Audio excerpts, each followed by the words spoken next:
Today on Politics Unplugged, Katie Hobbs just wrapped up her 4th legislative session as governor. Now she faces a tough re-election fight. We speak with her. And he wants to oversee your tax dollars. We speak with one of the Republicans running to become the next state treasurer. Now on Politics Unplugged. Good evening, I'm political editor Dennis Welch, and this is Politics Unplugged. And for the past few months, Katie Hobbs has been busy hammering out a budget down at the legislature. And with that out of the way, the focus now turns to the election campaign and her re-election. Here to talk about that right now is Governor Katie Hobbs. I want to thank you very much for stopping by here, taking some time out to talk about all this. And we're going to get into all the issues, but I want to start with like kind of a softer question. You've, just completed your 4th year as governor. That means, 4 legislative sessions, 4 budgets. What's the biggest thing you've learned being governor, or what do you wish you knew then that you know now? Well, look, I ran for this office talking about putting Arizonans first, and that a lot of the challenges we're facing are not Democratic or Republican issues, they're Arizona issues. That is still true, but it is sometimes really hard to make that case when folks are more concerned about their own political agendas and don't necessarily want to put that aside for doing what's right for Arizona. I am more committed than ever to continuing to work for Arizonans with anyone who's willing to do that. And when we've been able to do that, we've gotten good things done, and I hope to do more of that. Yeah, and I've heard that from a lot of governors. It's like, you campaign, it's very partisan, and you get up in the office, and like you got to deal with issues of the state, no matter whether it's a Republican issue, it's a Democrat issue, there's stuff that you have to deal with. I mean, but what would you tell yourself from 4 years ago that you know now that you didn't know then?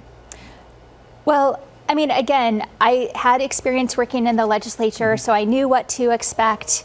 And I think just continuing to remind myself, we were all elected by the people of Arizona to do the work of Arizonans. And when we focus on that, we can get things done. And I think that in the current political environment, it's really easy to get caught up in the partisan battles, and that's not what we're there for. Well, speaking of partisan battles, I mean, there's one brewing now. As we just said, you just wrapped up, the legislature wrapped up its business for the year, but it might actually be done for the year. Right now, there's a lot of talk and there's a lot of reporting that there is a potential special deal in the works. Now, that would be all dependent on whether or not you would call the special session, call them back, whatnot.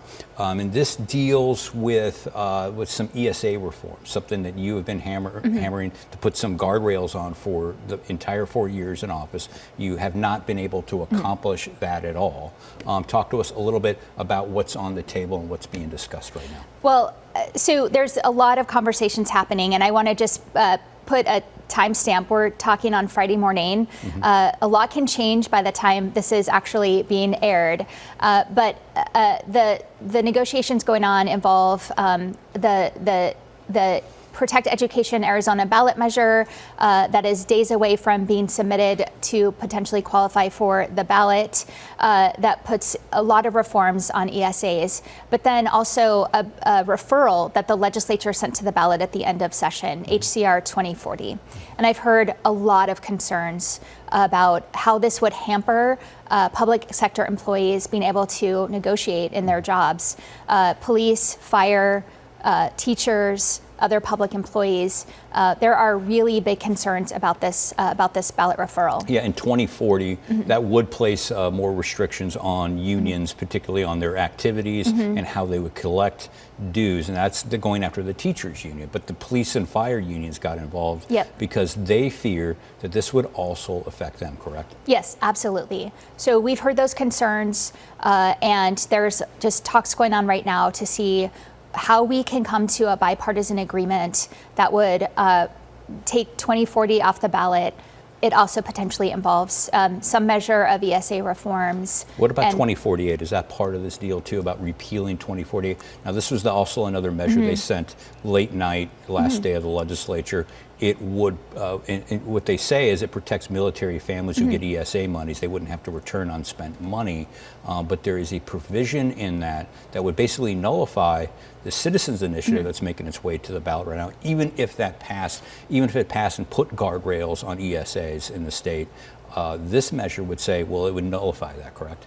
I believe there are 3 legislative ballot referrals that are in talks, 2040, 2048, and I don't remember the number on the other one, but they're all part of the conversation. I am not sure where we will land or if we will land on an agreement, but I think it is important to the reason that all of the folks are involved is because of 2040, and that is, I think, the measure that's garnering the biggest concerns. And there wasn't a deal that was initially being proposed before sine die, and it would be, one of the deals was don't send 2040 to the ballot or 2048 to the ballot.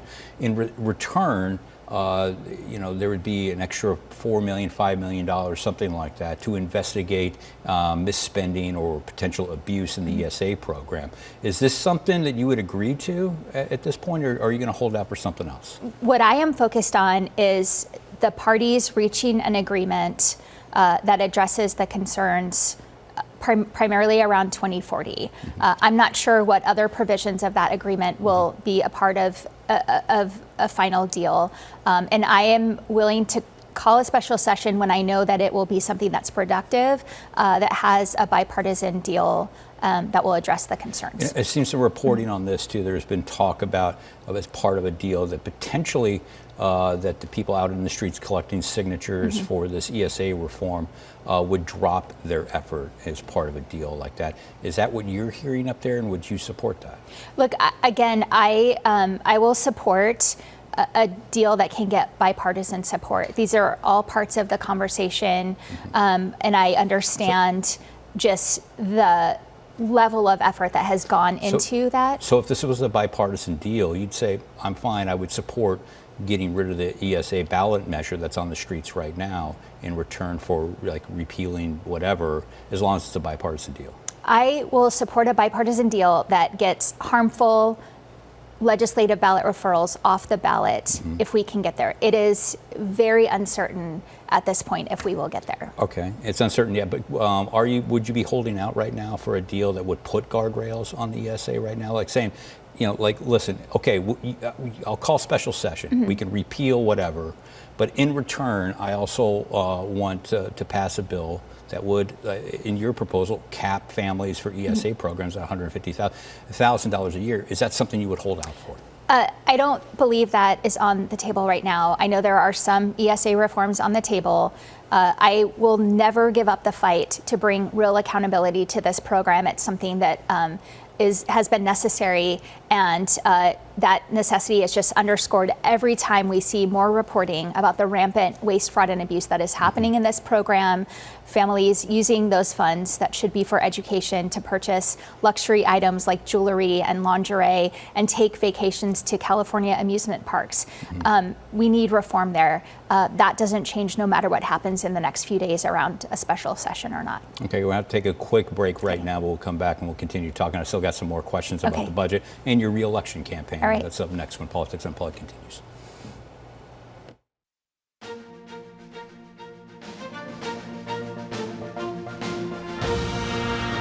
And welcome back to Politics Unplugged. We continue our conversation with the governor of Arizona, Katie Hobbs. Thanks again. Thanks a lot again.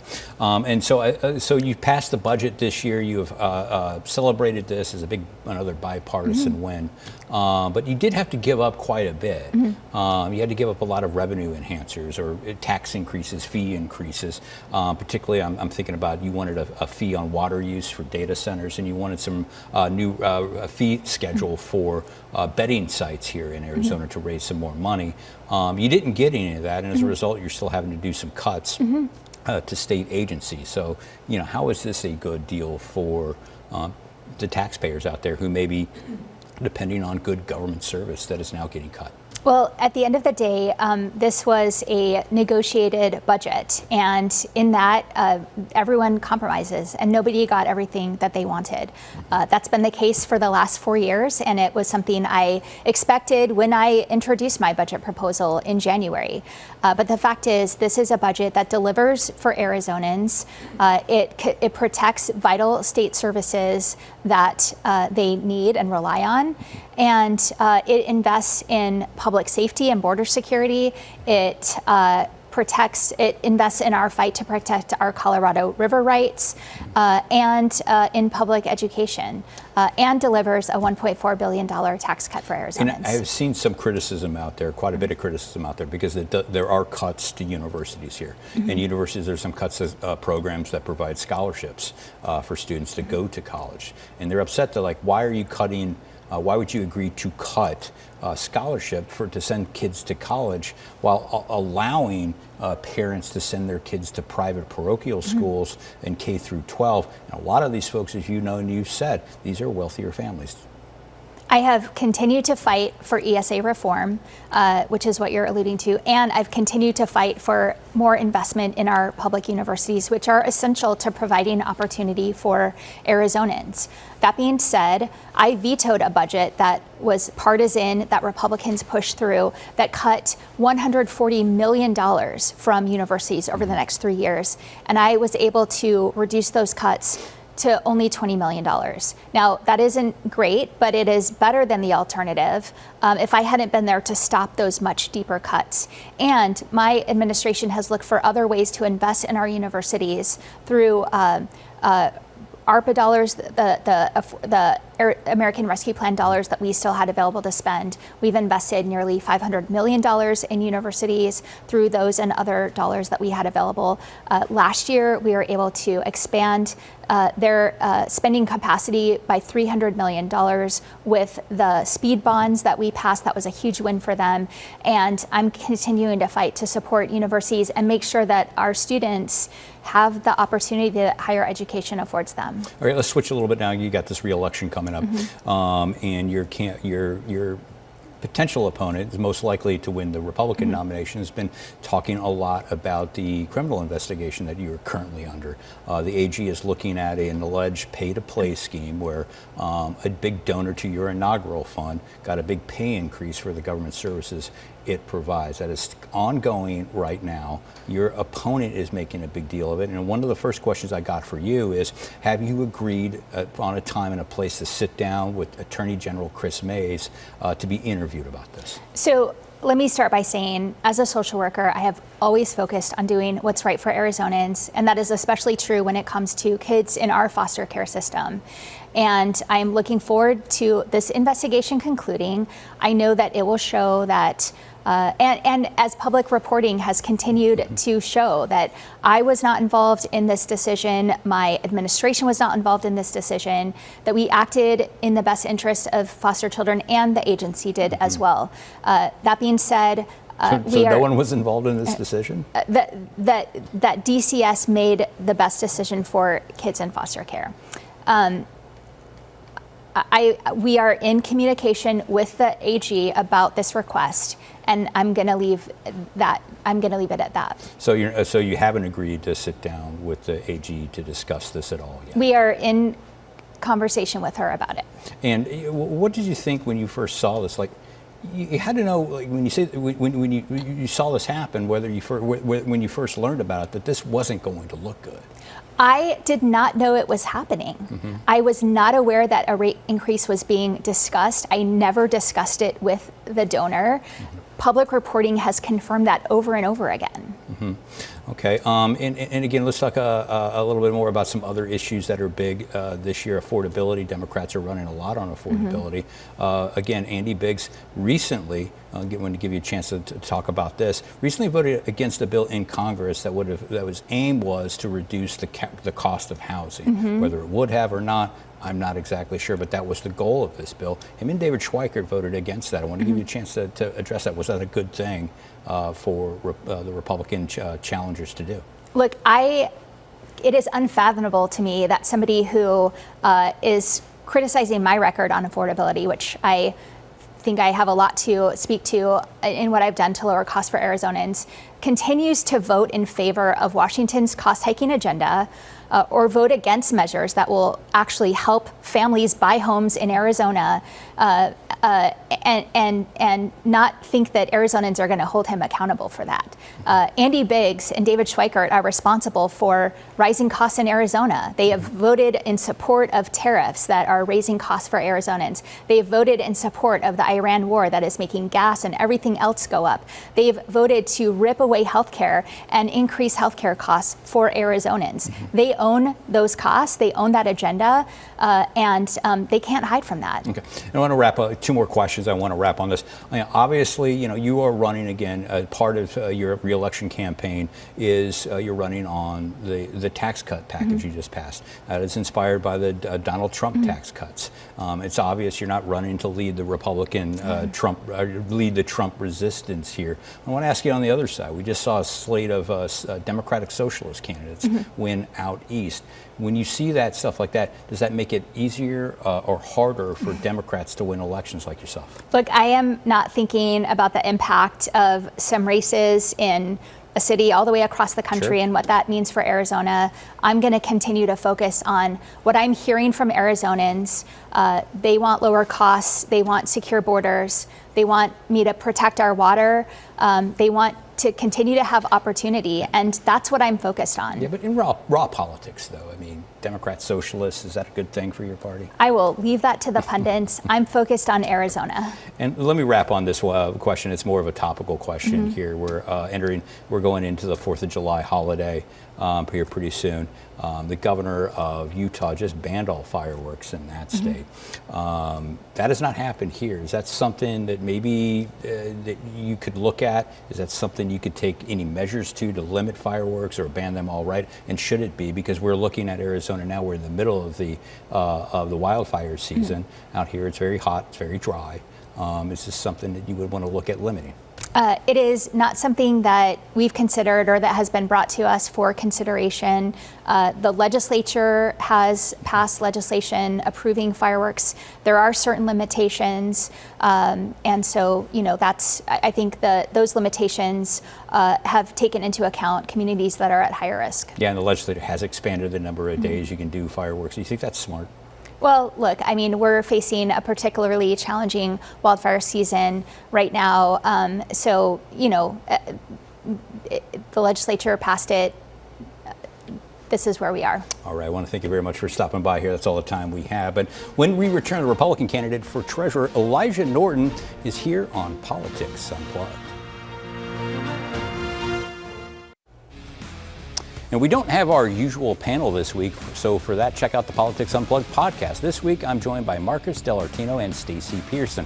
The Politics Unplugged podcast drops every Sunday evening wherever you get your podcasts. And welcome back to Politics Unplugged. State Treasurer Kimberly Yee is running for Superintendent of Public Instruction, leaving the treasurer's race wide open. Our next guest is running for the Republican nomination, Elijah Norton. I want to thank you very much for being here. Last time I saw you, you were running for Congress. Why do you want to become the next state treasurer? Well, look, I think it's important that we have someone with experience to do the job. We have $32 billion in assets under management, and we just can't take a big risk and have somebody that doesn't have any financial or investment experience to manage that large of a portfolio. So what do you do as state treasurer? How do you change the things up? Because, that office pretty much runs itself.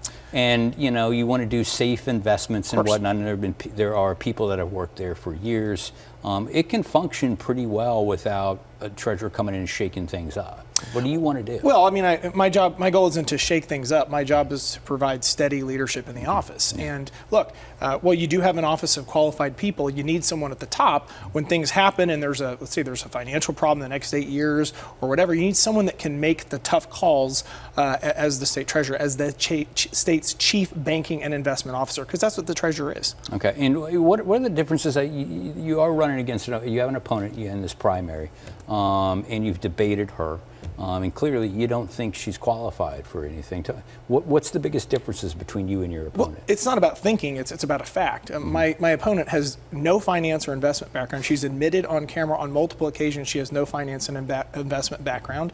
And I do. I own a global insurance company. We have over $500 million a year in annual revenue, $500 million, 400 employees, and I have over $100 million in claims reserves that I have to invest in what are called NAIC investment guidelines that are actually more conservative than what the state treasurer has to follow in the Permanent Land Endowment Trust Fund. So I'm the most qualified person in the race, and I think qualifications matter. The current treasurer thinks that your opponent is qualified. Kimberly has endorsed her. Why do you think she's done that? Why didn't she endorse you? Did you ask for her endorsement? We reached out to her multiple times, and she, for whatever reason, didn't want to endorse me. I can't comment on why people endorse. I've been endorsed by multiple members of the state legislature, the president of the state senate, leadership in the state house, 20 current and former members of the state legislature. We have multiple mayoral endorsements, so I have a very good amount of endorsements. I don't think endorsements, at the end of the day, really matter. I think what matters are qualifications. They don't matter with voters. They do matter with donors and that kind of thing. Well, we've outraised our opponent. Yeah. We, as of the end of the quarter, we had over $200,000 in outside donations. She raised less than around, I think, $90,000. So clearly, we're resonating with voters. We're leading in the polls right now. We're resonating with donors, and I think at the end of the day, we'll be the nominee. It's also an indication that the person who has the job thinks that this person is more qualified for the job. What do you say to the voters who may be looking at that, saying, "I'm going to go where Kim Yee and take her recommendation"? Well, I think there's a couple things we need to look at. I mean, number one, there was a report released by the Auditor General about 2 months ago that said there was a $68 million accounting discrepancy between what the Treasurer's Office reported in the 2024 financial statements and what was reported to the Auditor General. And when they were asked to comment on it, the Treasurer's Office essentially said it was a rounding error. I don't think $68 million is a rounding error. And one of the things that I've called for on the campaign trail is doing an audit of our entire state budget and the Treasurer's Office itself. I think audits are important, especially in this age where there's a lot of waste, fraud, and abuse that we've uncovered in other states. Okay, and you've also talked about withholding investments or taking the state out of certain investments from companies that have DEI policies. Talk to me a little bit about that. Absolutely. I mean, I don't believe we should be invested in companies that are engaged in political ideology. We should be invested in companies that are there to provide a service and make a profit. And so I'm against DEI and ESG policies. And if a company has those policies, I want to divest from those companies. What is a DEI policy? A DEI is a policy that gives an unfair outcome to someone based on a protected class. I believe everyone is equal, but we should not be giving people unfair outcomes. And I think those DEI policies are failures in the corporate world. That's where they're being rolled back. And we need to be, companies should be promoting based on merit, not on race or ideology. You've obviously looked at the state's portfolio. Are there any companies that we're currently invested in that you're saying, like, look, we need to get out of this because of a DEI policy? I mean, the current treasurer, I'll give her credit, has done a good job of divesting from Unilever, which did engage in those policies. But when I get elected, I want to do a very deep dive into all the different assets that we're invested. We have a lot of funds where there's mixtures of companies. I want to do a deep dive and make sure that we're not invested in companies that have DEI or ESG. And I know in politics we talk in broad generalities on the campaign trail, but what is the measuring? What's the red line that you're looking for when you start going through these companies, saying, that's DEI? We're getting out? Well, you look at the companies, look at their press releases, you look at their website, you look at a lot of companies have DEI policies right on their website, right ingrained in their core policies. But not just DEI, I also want to make sure we're invested in companies that are healthy. I want to look at their balance sheets, their income statements, their PE ratios, and make sure we're not just invested in companies that are speculative, that have speculative valuations, but actually have real valuations, and the stock price that they're trading at is really commensurate with what the company's actually worth. And right now, there's a lot of speculative companies on the market. So you're still willing to take money out of a company. Let's say it's producing well, it's producing good revenue for the state. But if it's DEI, you're still willing to take the company. If there is a company that is, even if it's making money. If there is a company, there's a lot of companies that make money that don't have DEI policies. There's hundreds of companies, there's thousands of companies that you can invest in that are profitable, that are making money, and that are good investments for the state.